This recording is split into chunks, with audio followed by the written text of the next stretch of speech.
In today's video, I'm going to teach you how to make Shopify store live on desktop.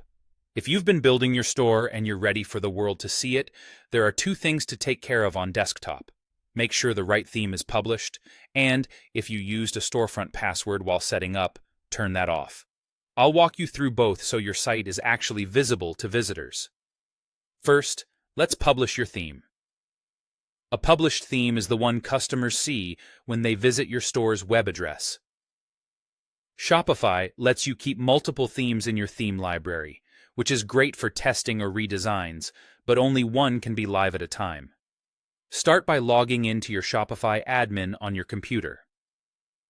From the left-hand menu, open Online Store, then choose Themes. At the top, you'll see your current live theme. Scroll down to the Theme Library section to find the theme you want to use. This could be a theme you've been customizing or one you recently added. When you're ready for that design to go live, click Publish next to that theme.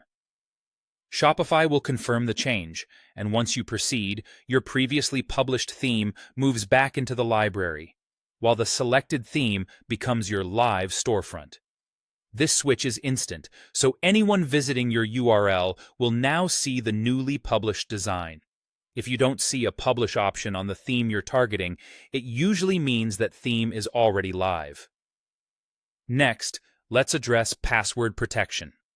During setup, many stores use a password to keep the site private. Even with a published theme, that password lock will still block customers.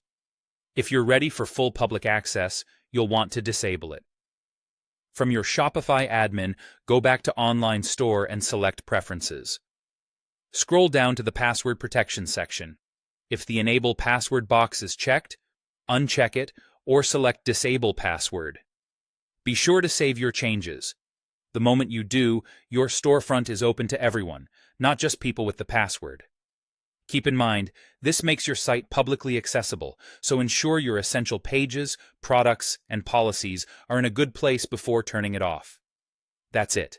By publishing the right theme and disabling password protection, your Shopify store is live on desktop and ready for visitors. If you ever want to update your design later, just repeat the publishing process with a different theme in your library, and your live site will update instantly.